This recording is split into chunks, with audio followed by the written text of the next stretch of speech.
चार जो सबसे इम्पॉर्टेंट फैक्टर होता है फंड मैनेजमेंट का, कि मुझे क्या खरीदना है, कब खरीदना है, कितना खरीदना है और कब बेचना है. एक स्टॉक जिसने आपके लिए बहुत बड़ा पैसा बनाया हो. You know, people around you get scared when the market is falling, but today when the market is correcting, people are asking for opportunities. कि जब मार्केट ऊपर जाता है तो 50% स्टॉक ऊपर जाता है और मार्केट जब गिरता है तो 80% स्टॉक गिरता है साथ में. लेकिन स्मार्ट ग्रोथ जिसे हम कहते हैं वो कैसे आती है? Investment in India is becoming a new culture. So how does mutual fund create wealth in long term for investors? Defence में बहुत स्कोप है. It has to grow faster than inflation. So my first priority in multi-asset is to invest into equities. 4 phases होते हैं market के. एक होता है consolidation phase, एक होता है एक अप मूव फेज जहाँ पर मार्केट चलता है, दूसरा होता है एक डिस्ट्रीब्यूशन फेज और एक होता है declining phase. So equity markets पे डायरेक्ट इन्वेस्टमेंट सही थी या म्यूचुअल फंड सही? Market is my biggest teacher, market is my biggest mentor. Your message for the new investors who are entering into equities? But एक चीज़ हमेशा याद रखना, the higher the cost, the higher the reward.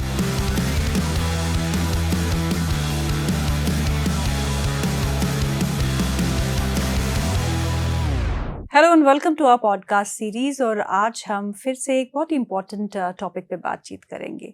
जब हम financial planning की बात करते हैं, it is not all about saving की बात नहीं होती है, इन्वेस्टिंग की बात होती है और स्मार्ट इन्वेस्टिंग की बात होती है.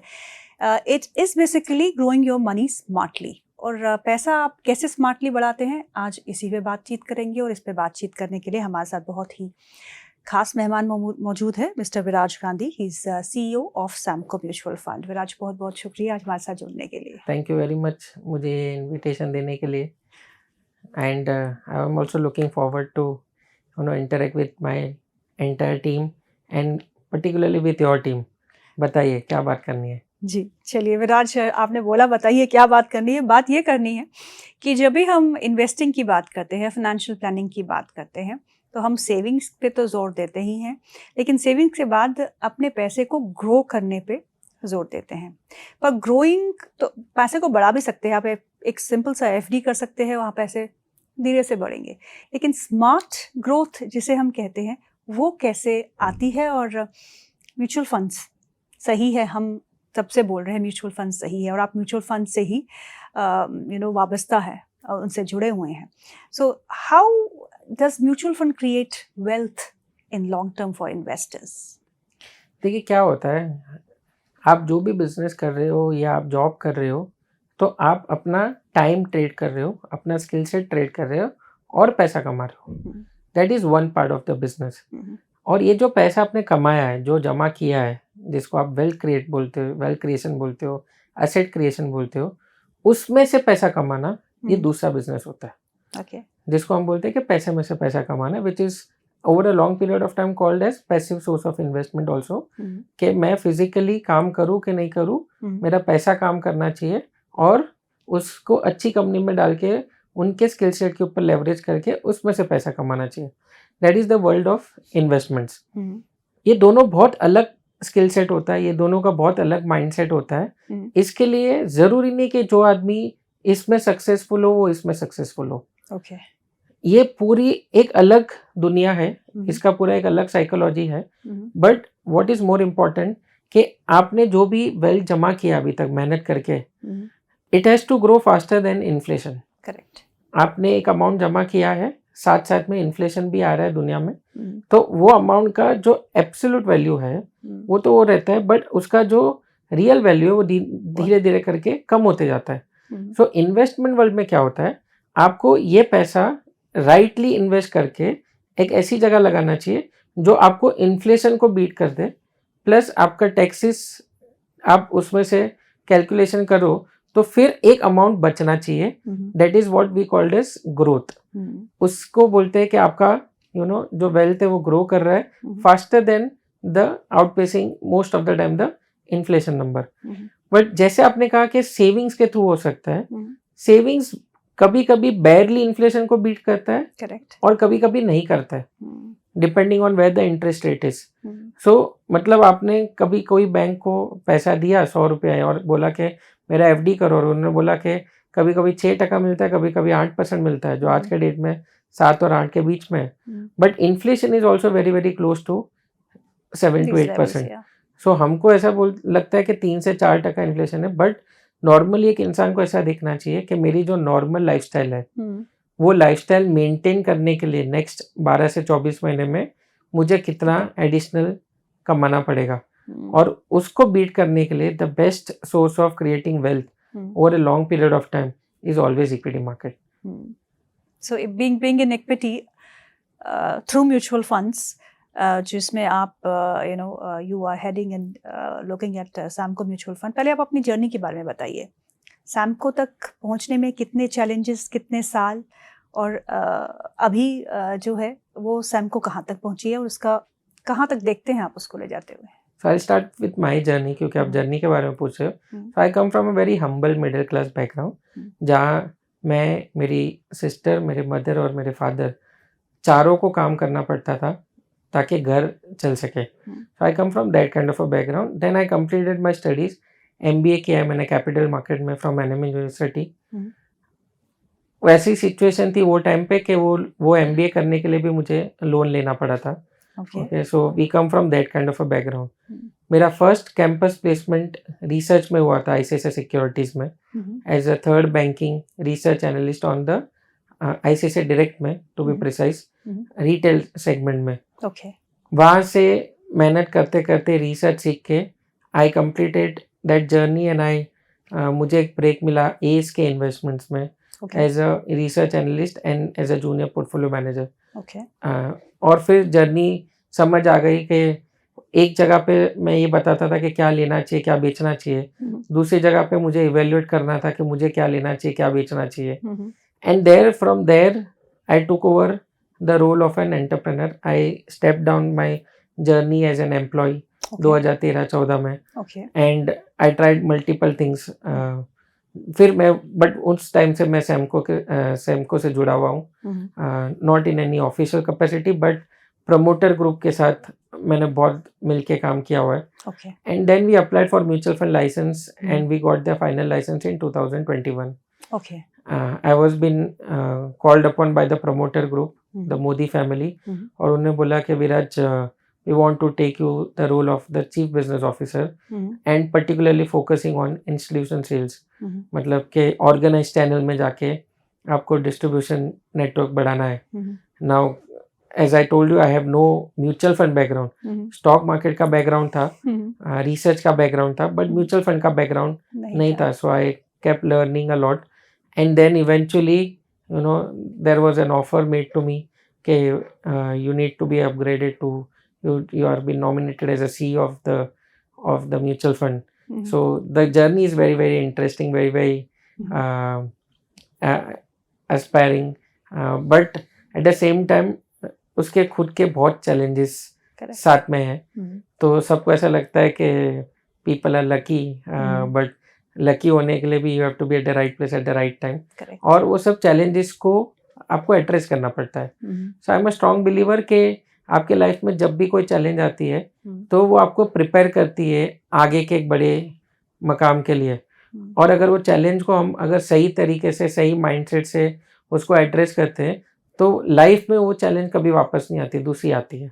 तो it's similar to giving an exam in a school, कि मैं अगर सेकेंड स्टैंडर्ड में एक क्वेश्चन सेट आता है, उसको मैं बराबर आंसर दे दूँ तो वो क्वेश्चन लाइफ में कभी वापस नहीं पूछा जाता है। नए नए क्वेश्चन आते हैं, डिफिकल्ट आते हैं, बड़े आते हैं, पर वो हमको ये देखते हैं कि क्या मैं थर्ड के लिए रेडी हूँ सेकंड स्टैंडर्ड के एग्जाम में। सिमिलरली लाइफ भी हमको जो चैलेंजेस थ्रो करती है, पर्टिकुलर मैं मेरी बात करता हूँ, सो आई टेक दैट कि ये मुझे कुछ बड़ी चीज़ के लिए प्रिपेयर कर रही है, और अगर मैंने उसको बराबर तरीके से हैंडल किया और आंसर किया, so growth will be multifold, and that is what we are seeing at Samco mutual fund. पहले 3 साल की जर्नी बहुत इंटरेस्टिंग है, बहुत चैलेंजिंग है, but we are at a very good level.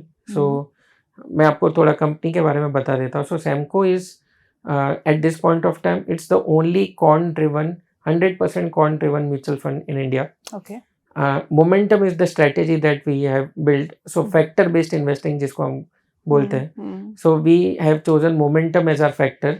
And momentum as a category अगर आप देखोगे म्यूचुअल फंड सेगमेंट में, तो करीबन 25,000 करोड़ की कैटेगरी है मोमेंटम के नाम पे जितने फंड्स है वो. Okay. Semco at this point of time has an AUM of close to 3,200 crores. Okay. So if you calculate that way, so we are close to 17-18% market share of the momentum as a category. And we are pioneers in something called as active momentum. Okay. So 45वां mutual fund था जब हमको licence मिला 2021 में. बहुत कम ऐसे mutual fund होंगे जो बोल पाएंगे कि मैंने एक कैटेगरी क्रिएट किया है. So we actually created the category called as active momentum, which is a flagship fund. सबसे बड़ा फंड भी वही है, close to 900-950 crore of AUM.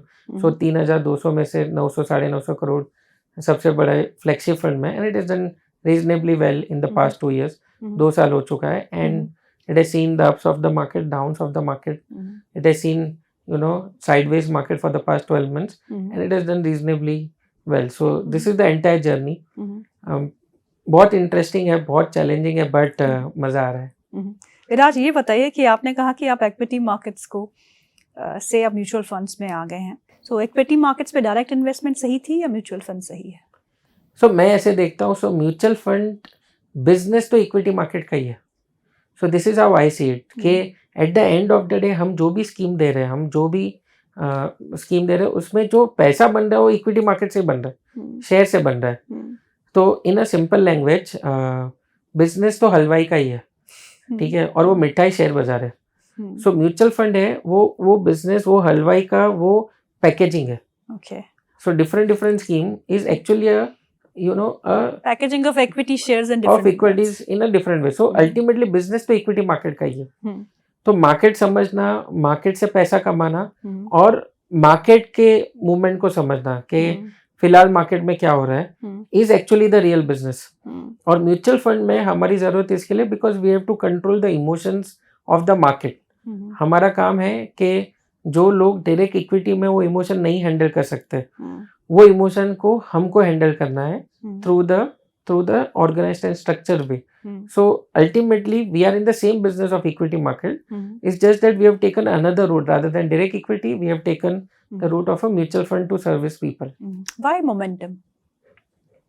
See, there are a lot of studies, there are a lot of papers on this. So सबसे important study जो इसमें है वो MSCI index का है.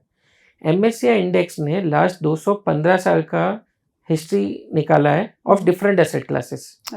ठीक है, इक्विटी ले लो, कमोडिटीज ले लो, करेंसी ले लो, and across different markets, US ले लो, डोमेस्टिक इंडिया ले लो, ऐसे. और उन्होंने जो स्टडी निकाला है उसमें ये चीज़ बहुत क्लियर है कि across different cycles of the market, across different asset classes, एक फैक्टर जिसने सबसे ज़्यादा रिटर्न कमा के दिया है इज ऑलवेज मोमेंटम. एंड कितना ज़्यादा? सो momentum is generally a 2x factor. 2x factor मतलब अगर आपका ब्रॉड इंडेक्स लेट से 10 से 20% चलता है, तो मोमेंटम 40% जितना चलता है. सो बिकॉज क्यों ऐसा होता है? बिकॉज एक्चुअली क्या होता है, human beings behave in extremes. Okay, जब तेजी आती है तो भी एक्सट्रीम आता है, जब मंदी आती है तो भी एक्सट्रीम आता है. ये जो एक्सट्रीम में जो लास्ट फेज में जो सबसे ज्यादा चलता है वो मोमेंटम होता है. Okay, now where this entire journey started, let me come to that. So we were studying, we wanted to be an index creator like MSCI. So which is the best index in India? Nifty 50. Tried, tested formula कि 12-14% क्या दे देगा. So we studied that index in depth. So Nifty is also a momentum index. Let me explain. Nifty क्या करता है कि India का top 50 company by market, free float market cap, उसको लेके बैठ जाता है. अब कोई भी कंपनी, इंडिया का टॉप 50 कंपनी बनने के लिए तो मोमेंटम में ही आया होगा ना. Right. The entire generation journey from listing to becoming the top 50 company of India, अगर वो कंपनी मोमेंटम में नहीं है तो सबसे बड़ा मार्केट कैप कैसे बनेगा? So Nifty 50 is also actually a momentum index. And you will be, थोड़े डेटा पॉइंट देना चाहता हूँ निफ्टी 50 के, कि जितने भी कंपनीज आती है निफ्टी 50 में सिर्फ 60% कंपनी में पैसा बनता है. करेक्ट. 40% कंपनी जो निफ्टी में आती है वो पैसा नहीं कमा के देती है लॉन्ग पीरियड में। अब उसका रूल क्या है कि आपका market capitalisation free float first 50 में होना चाहिए। सो जो 51st कंपनी है actually is in fight with the 50th company. So when we were studying that, तो हमको लगा कि अगर मुझे इससे बेटर इंडेक्स कम बनाना है, so I need to find something, find a way in which कि जब ये इंडेक्स में आए उसके पहले का भी जर्नी हम कैप्चर कर पाए। So next 50, so it's not only next 50, it can be any other number than 50, okay but वो पूरा जो मोमेंटम होता है, so पहले के जमाने का जो स्मॉल कैप था वो आज का मिड कैप है, पहले के जमाने का जो मिड कैप का वो आज का लार्ज कैप है, और आज के large cap actually mega cap है in terms of its market capitalization.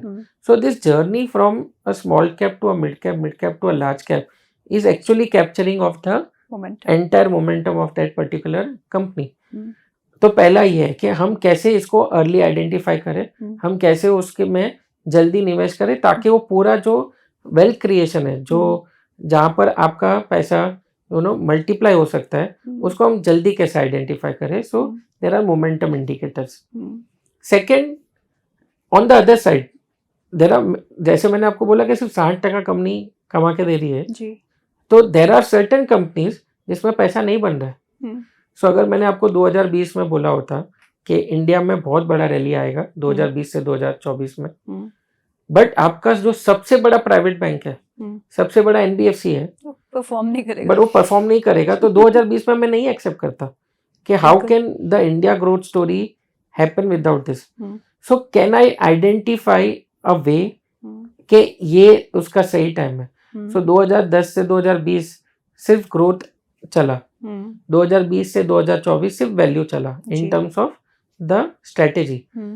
Can I identify a way कि ये इसका टाइम है। Again momentum can actually tell you कि फिलहाल इस ये फ्लेवर में, so that I avoid my money into getting stuck into something and which is reasonably large enough, because हमारा thought process ऐसा है कि amount of money तो limited है हमारे पास, we only have this much money, you want to make the best use of this money, so you need to give it to that company which is actually performing at that point of time. Correct. And take it away from the company which is not performing at that point of time. In a simple cricketing analogy, आप वो player को opening करने भेजो जो form में है, और उसको ड्रॉप करो जो फिलहाल फॉर्म में नहीं है, रादर देन सीइंग के वो कौन सा नाम है, नाम बाद में देखेंगे, फॉर्म पहले देखेंगे। So in this way this is actually identification of momentum and momentum. So हमको बोला जाता था for a long period of time कि आप मार्केट को टाइमिंग करने मत जाओ, आप सिर्फ टाइम बिताओ, आप कुछ भी लेके बैठे रहो, आपका पैसा बन जाएगा। लेकिन अब बट वो नहीं है। आप I'll just give you one analogy of one actual fact of the market. There is a guy called as Jim Simmons. Okay. उन्होंने एक बुक लिखी है The Man Who Solved the Markets. Renaissance fund है। Last 30 साल 1998 से 2018 30 साल the fund has delivered a 66% CAGR on a $10 billion fund. $10 billion fund पे 66% CAGR. The average holding of the stock in the fund was less than 2 days. And at one point of time, वो लोग US equity का 5% trading करते थे. And the fund manager, the main guy, Jim Simmons, who is no more, he was a mathematician. He was not a fund manager. He was not a research analyst. He was a mathematician.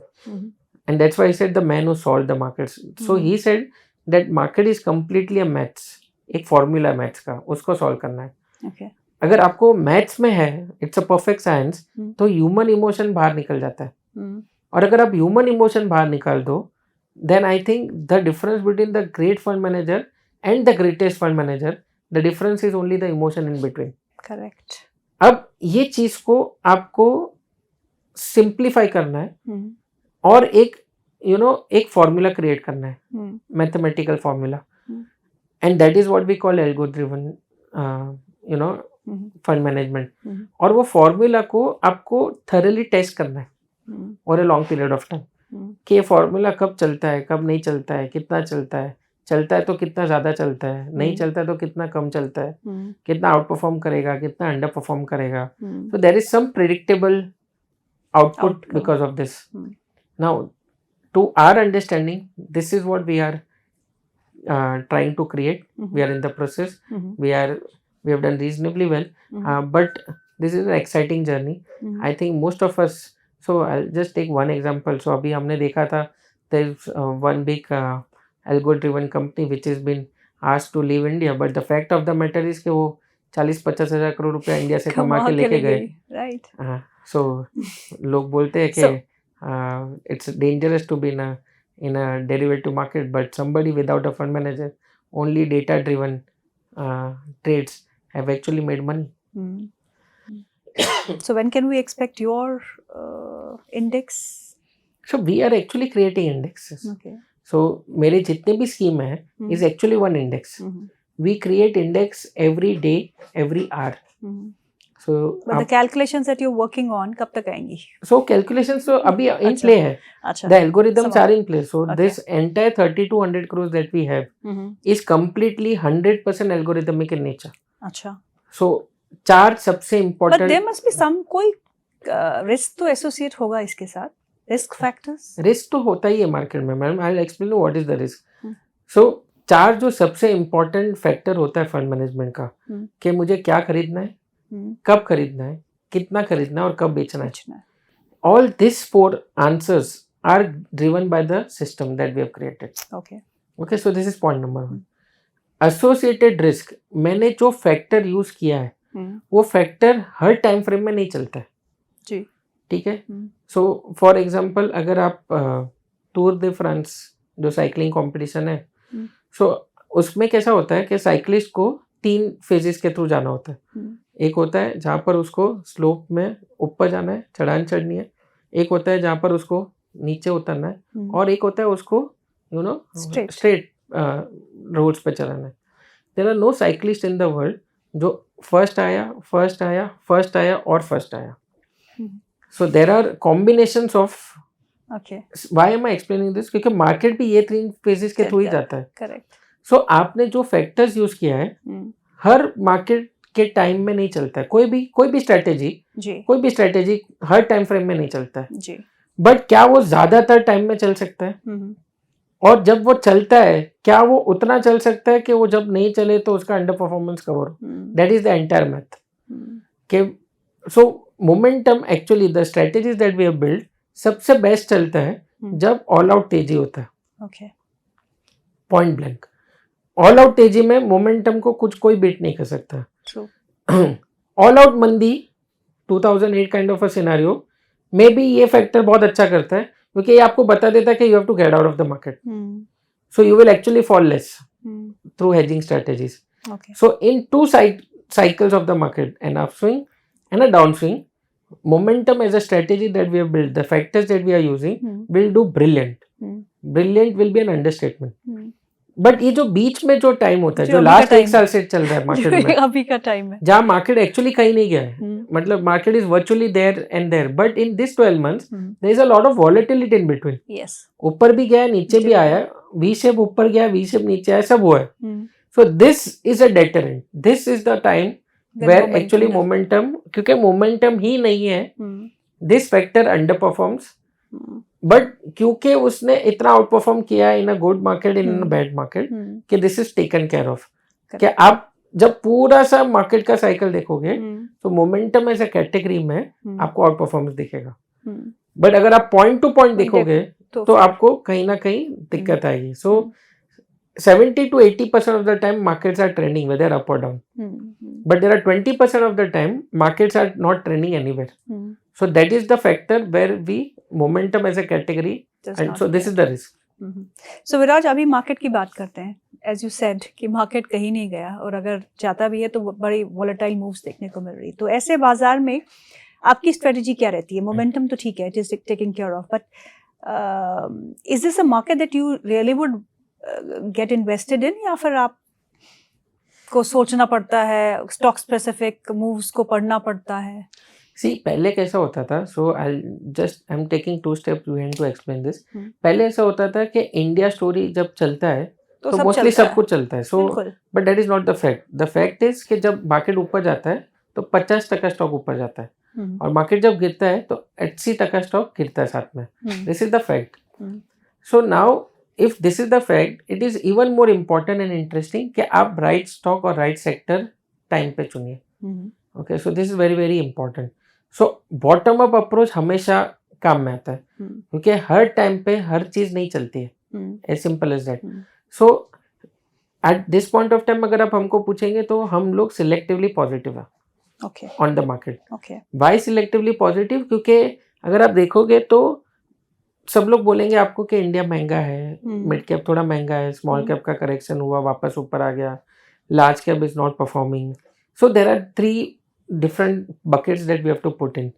एक जो महंगा है, एक जो correction time price correction करके अब reasonable हो चुका है, और एक जो निग्लेक्टेड सेक्टर है जो नहीं चल रहा है. अब आपको देखना पड़ेगा कि हर बिजनेस और हर स्टॉक कौन से साइकिल में, every company whether you know and every sector goes through their own cycle. Right. ठीक है, आपको वो साइकिल में, so we call this as a momentum indicator. So 4 phases होते हैं मार्केट के. एक होता है कंसोलिडेशन फेज, एक होता है एक अप मूव फेज जहां पर मार्केट चलता है, दूसरा होता है एक डिस्ट्रीब्यूशन फेज, और एक होता है डिक्लाइनिंग फेज. अगर आप देखोगे तो अलग अलग सेक्टर, अलग अलग मार्केट कैप, अलग अलग जगह पे फिलहाल. So you need to identify कि कौन सा सेक्टर कंसोलिडेशन से निकल के एक्सेलरेशन में जा रहा है. एक्चुअल वेल्थ ये चारों सेगमेंट में सिर्फ एक्सेलरेशन में बनता है. Now what momentum is actually identifying where the acceleration is happening little earlier. So we are selectively bullish where the acceleration phase is visible. Okay. We are little cautious where the distribution and the downward phase is continuing. Okay. So आप पूरा India को एक bucket में नहीं डाल सकते, is what I'm saying. आप पूरा इंडिया एक बकेट में नहीं है. सो इट इज नॉर्मली सब बोलेंगे कि निफ्टी ये लेवल है, ये उसका ईपीएस है, तो ये पीई है, तो इंडिया सस्ता है, इंडिया महंगा है. But within India there are pockets, is what I am saying. You need to identify the pockets and you have to play it accordingly. And that's why the role of an active fund manager is very very important, because the market is now growing. And इतने आप मेरे को बताए ना, last 12 महीने से 24 महीने में कितने चैलेंजेस देखे हमने. बहुत कुछ किया है. हमने डोमेस्टिक इलेक्शन देखा, हमने यूएस का इलेक्शन देखा, दोनों में वॉलेटिलिटी देखा. फिर वो यूएस के इलेक्शन के बाद हमने सीरीज ऑफ वॉलेटिलिटी देखा because of the tariff you know scare that was there, which is still continuing. अभी तक वो क्लैरिटी नहीं है क्या हुआ. हमने 2 इंटरनेशनल वॉर देखे, हमने एक डोमेस्टिक वॉर देखा बॉर्डर पे, हमने क्रूड ऊपर जाते हुए देखा, हमने क्रूड गिरते हुए देखा है, हमने गोल्ड सिल्वर ऊपर जाते हुए देखा है, थोड़ा गोल्ड करेक्ट होते हुए देखा है, हमने बीच में वापस कोविड का स्केयर देखा है. So many things. पहले ऐसा होता था कि कोई एक इवेंट 2-2 साल में होता था. अब ऑलमोस्ट हर महीने में एक इवेंट है और आप कुछ सोचो उसके पहले कुछ और आ रहा है. So market is actually absorbing all the data faster, reacting faster, and अब पहले के ऐसा नहीं है कि 2 साल तक मार्केट उसको फैक्टर इन करता है, फटाफट कर देता है. ठीक है, तो just to give you an example, 3 जून को एक्सपेक्टेड था कि मोदी जी को 400 सीट मिलेगी, 4 जून को 240 मिली, मार्केट ने उसको रिएक्ट किया. 5 तारीख से समझ आ गया कि वापस सेम गवर्नमेंट स्टेबल होके आ गई है और मार्केट ने उसको रिएक्ट किया. बट पहले ऐसा नहीं होता. So now the cycles have become shorter, faster and more efficient is what I will say. So similarly आपका जो फंड मैनेजमेंट का अप्रोच है ना, वो भी आपको स्विफ्ट करना पड़ेगा, फास्ट करना पड़ेगा और एफिशिएंट करना पड़ेगा.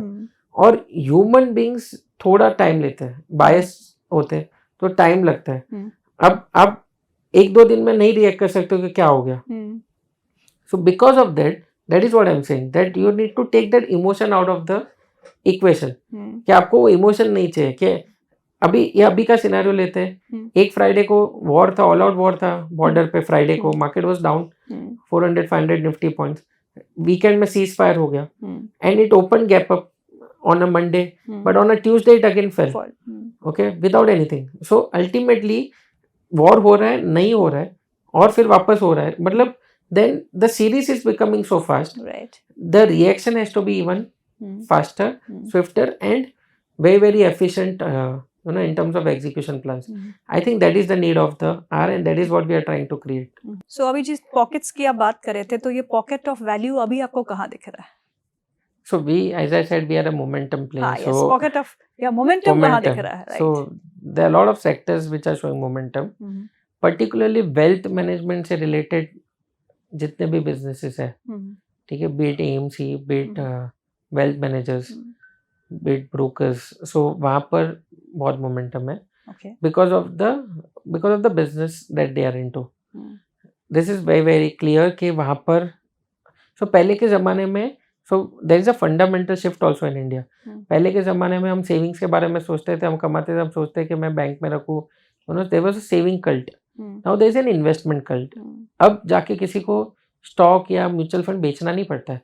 Okay, they are aware of it, they want it, they are looking out for, and the actual risk appetite of an investor today has actually gone up. Yeah. So जो पहले नहीं था, जो रिस्क अवर्स थे, तो पहले ऐसा बोला जाता था कि मार्केट में थोड़ा करेक्शन आएगा तो रिटेल इन्वेस्टर भाग जाएगा, आपको देखने नहीं मिलेगा, डर जाएंगे. But that was not the case in the last 6 months. They actually came, even stronger. They bought the correction, they bought the fall.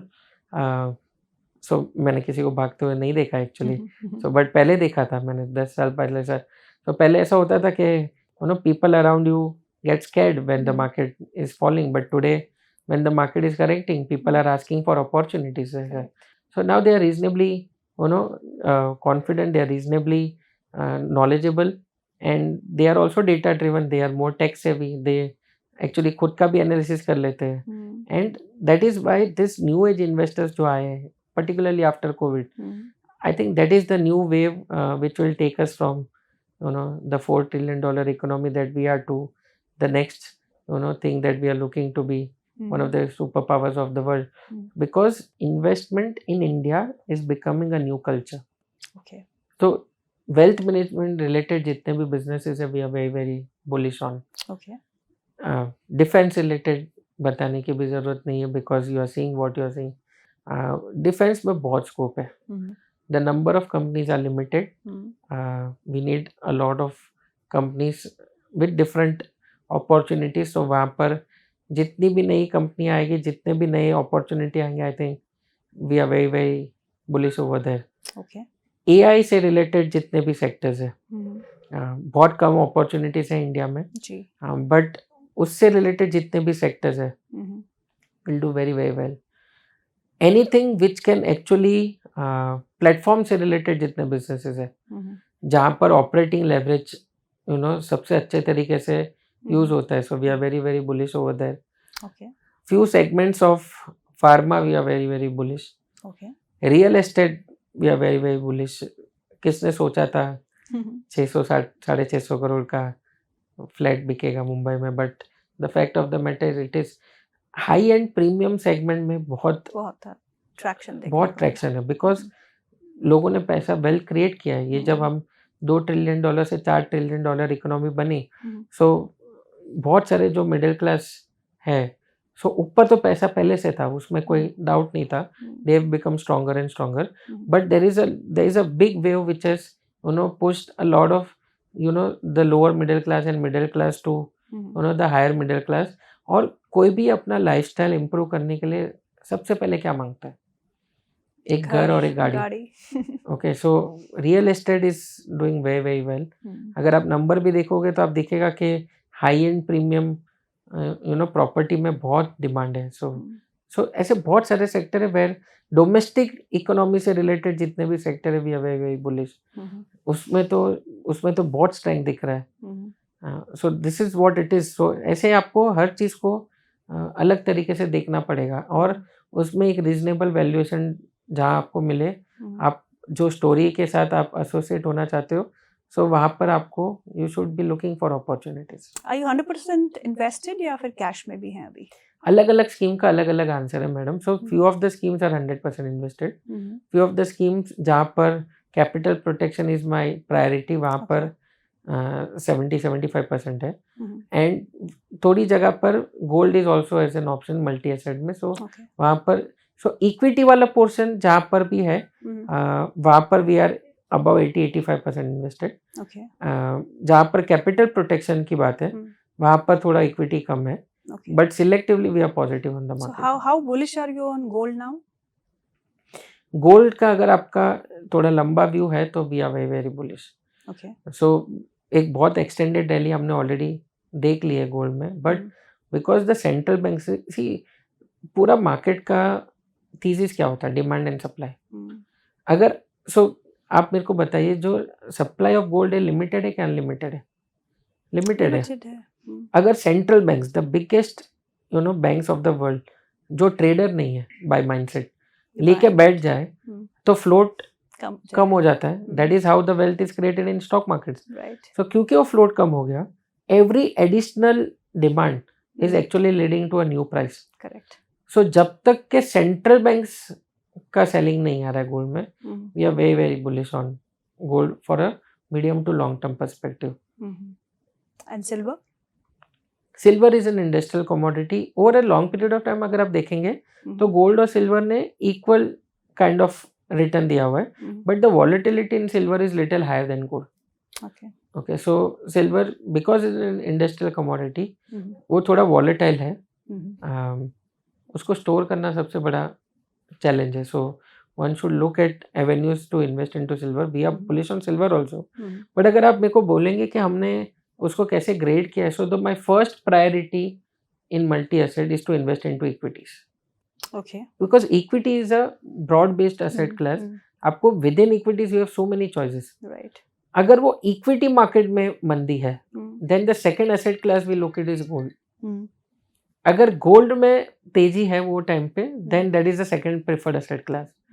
अगर वो दोनों में मंदी है, the third asset class that we look at this point of time is silver, because of the volatility and then debt. So this is how we think, this is how we अगर आपको मेरे को ranking 1 2 3 4 देना है तो this is how would I would have done it. Your message for the new investors who are entering into equities?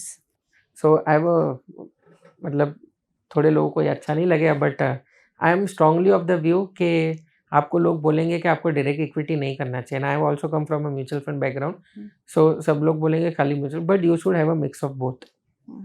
आपको दोनों सीखना चाहिए, दोनों में आपको एक्सपोजर लेना चाहिए। सो एक अमाउंट होता है जिसमें आपको वेल्थ कंसिस्टेंटली क्रिएट करना है, वो डेफिनेटली आपको म्यूचुअल फंड के थ्रू करना चाहिए।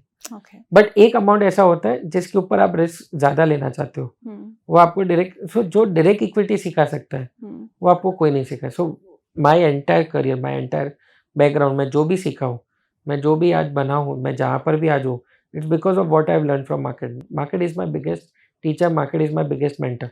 मार्केट से बड़ा गुरु कुछ है ही नहीं। You will learn something new every day.